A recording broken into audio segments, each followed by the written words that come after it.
Mas a gente conta com a nossa reportagem da Rádio Bandeirantes Brasília, que está por aqui, para trazer um resumo do que aconteceu até agora, quem já falou e falou o quê. O Rodrigo Vilela está aqui com a gente. Tudo bem, Vilela? Boa tarde. Oi, Rodrigo, bem-vindo. Oi, Joel. Oi, Ana. Obrigado. Boa tarde. Boa tarde a todo mundo que acompanha a nossa programação. E a sessão deve voltar às 14 horas, se não atrasar essa retomada, né? Mais cedo, a sessão começou com 15 minutos de atraso. Nesse momento, é um intervalo. Na parte da manhã, Ana, Joel, o que houve ali foi a abertura da sessão pelo presidente, o ministro Cristiano Zanin, que, assim que ele abriu essa sessão, ele já passou a palavra para o ministro relator do caso, que é o ministro Alexandre de Moraes. Nesse momento, Moraes fez ali a leitura do relatório dele, não há voto nesse momento ainda do ministro relator Alexandre de Moraes. O que ele faz é uma exposição dos fatos ali desde o início do processo até o ponto atual onde nós estamos, sem manifestar voto. Ainda não há manifestação de voto do relator, apenas essa apresentação do processo. O ex-presidente Jair Bolsonaro, ele não esteve presencialmente no Supremo Tribunal Federal, ele que cumpre prisão domiciliar, uma medida cautelar, poderia acompanhar, mas seguiu orientação médica e da defesa e preferiu ficar em casa acompanhado dos dois filhos dele. Ele está na companhia do vereador Carlos Bolsonaro, vereador pelo Rio de Janeiro, né, e também do vereador Jair Renan, de Balneário Camboriú. Os dois acompanham ele. Michele Bolsonaro não está em casa, cumpriu agenda na sede do PL, deixou ali um lanche preparado e foi cumprir a agenda política dela. Jair Bolsonaro também ficou em casa. Bom, com essa abertura do processo, Alexandre de Moraes fez algumas explanações ali e disse que o devido processo legal, já entrando agora na explanação do ministro relator, que foi quem começou com o processo, disse que o devido processo legal foi respeitado durante toda essa ação penal. Nós destacamos um trecho da fala do ministro relator. Vamos ouvir agora um trecho do que disse Alexandre de Moraes. O Brasil chega hoje, em 2025, quase 37 anos da Constituição de 1988 e 40 anos da redemocratização, com uma democracia forte, as instituições independentes, uma economia em crescimento e a sociedade civil atuante.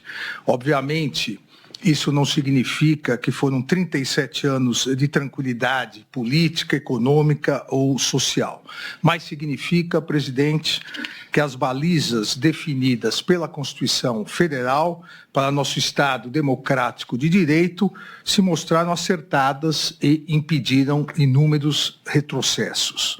Estado democrático de direito, estabilidade institucional, que é exatamente o momento em que vivemos, não significa necessariamente tranquilidade ou ausência de conflitos, mas sim respeito à Constituição, aplicação da lei, com absoluto respeito ao devido processo legal, à ampla defesa e ao contraditório. Esse julgamento que se inicia do denominado núcleo crucial pela Procuradoria-Geral da República é mais um desdobramento do legítimo exercício pelo Supremo Tribunal Federal de sua competência penal conferida pelo legislador constituinte em 1988, e em que pese, obviamente, a sua importância, segue exatamente o mesmo rito processual, o mesmo respeito ao devido processo legal que esse Supremo Tribunal Federal vem seguindo já nas 1.630 ações penais ajuizadas pela Procuradoria-Geral da República, referentes à tentativa de golpe de Estado do dia 8 de janeiro de 2023.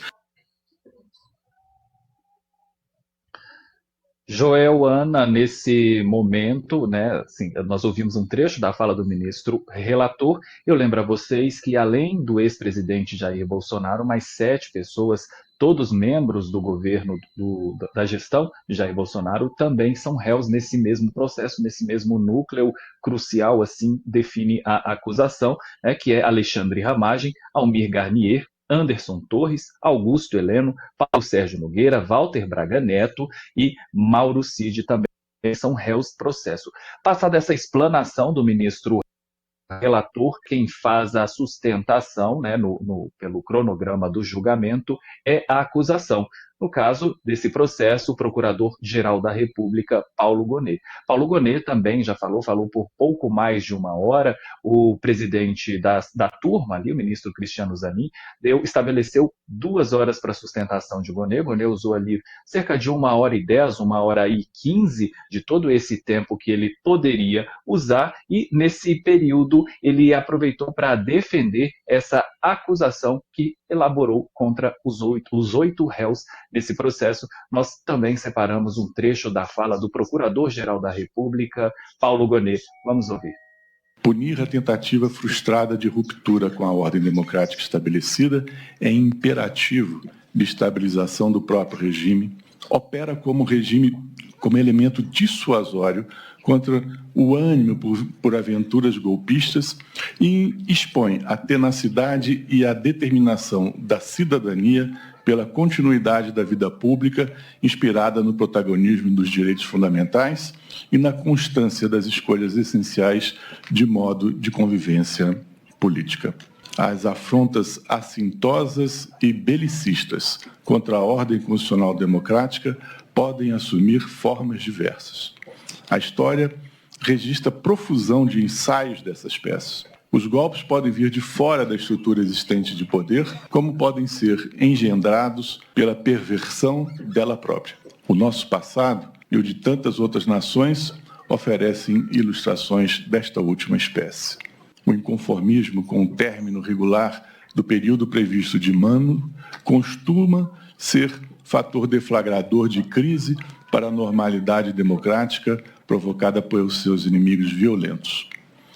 Não reprimir criminalmente tentativas dessa ordem, como mostram relatos de fato aqui e no estrangeiro, recrudesce ímpetos de autoritarismo e põe em risco um modelo de vida civilizada. Não se pode admitir que se puerilizem as tramas urdidas e postas em prática por meio de atos coordenados e sucessivos, conducentes à perturbação social, à predisposição a medidas de força desautorizada constitucionalmente, à materialização da restrição dos poderes constitucionais e à ruptura com preceitos elementares da democracia, como o respeito à vontade do povo expressa nos momentos eleitorais. Ana, como você explicou no início, foram reservadas 5 sessões para esse julgamento, que deve terminar essa parte, pelo menos, de votação, até ali ser proferida a sentença, no dia 12 de setembro. Após essa sustentação oral do PGR, aí sim as defesas que devem falar, né, no processo, para então a gente entrar nessa fase de votação.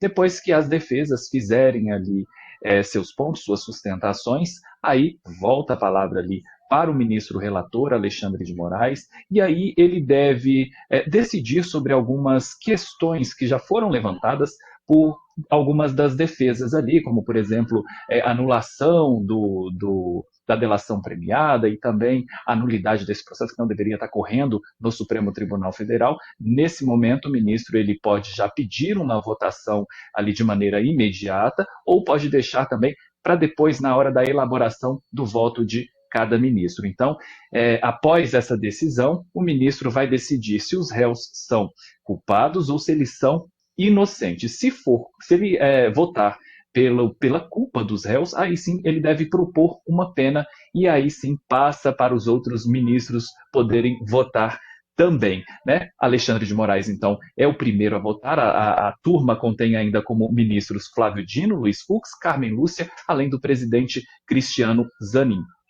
Se for condenado ali à pena máxima, o ex-presidente Jair Bolsonaro pode pegar até 43 anos de prisão, ele sendo condenado a toda essa pena, pelo menos 7 anos aí deve ser cumpridos em regime fechado, podendo ser convertido para prisão domiciliar. Joel e Ana. Obrigada aqui. Rodrigo Vilela falando ao vivo com a gente, direto de Brasília, da Rádio Bandeirantes Brasília. Bom trabalho por aí. Muito obrigado. Até logo, a gente que